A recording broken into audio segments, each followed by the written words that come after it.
In late July of 1990, each day here in the Oregon desert began with a bright sun rising over the mountains, revealing blue skies and on most days light puffy white clouds. The quietness of this remote desert place was only broken by light breezes that brought a whisper of sound. I was here to shoot some footage for an art video my friend wanted me to produce for him. What I wasn't aware of was that my experience here would change my life forever. The quarter-of-a-mile design he and his friends were creating here in the dry lake bed had many incredible pieces to its gigantic puzzle that lay before them.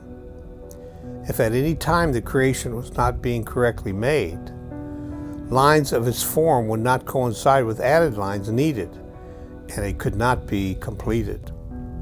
For sure, the design had to be marked by scraping lines in the earth, like using a light number 1 pencil before applying a black Sharpie, like the garden plow they would use to complete it. The light pencil could be erased, but the Sharpie would be permanent and it could not be removed. The most incredible part of the construction was that at no time during the creation of the design could any of us see the whole design from the ground level. At most, you could see a city block-sized view of the lines just marked or carved. The crew would study the blueprints and review geometric formulas Bill had calculated before every new element of the creation was marked. This beautiful yet complicated design had to be exact.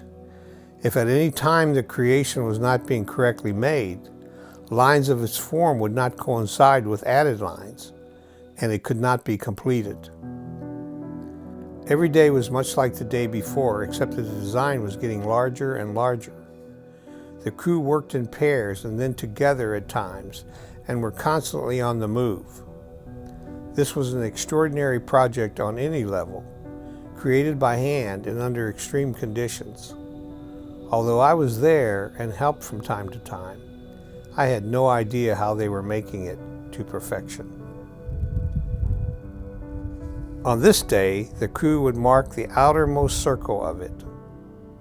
This had to be completed before the marking of the triangles and petals inside of it. The outer circles were actually 4 equal circles about 6 feet apart and would be 3 miles in length from their start to the finish.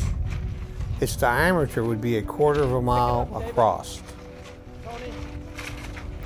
The crew of 4 each tied together with wires and marking poles connected to the center pole.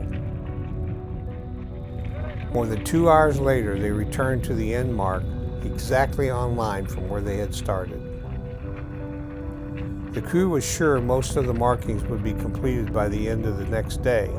Everyone was eager to begin the carving using the garden plow.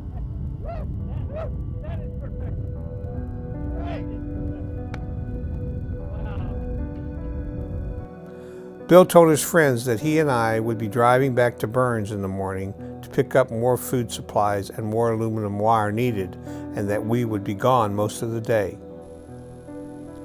Another evening in the desert ended under a full moon.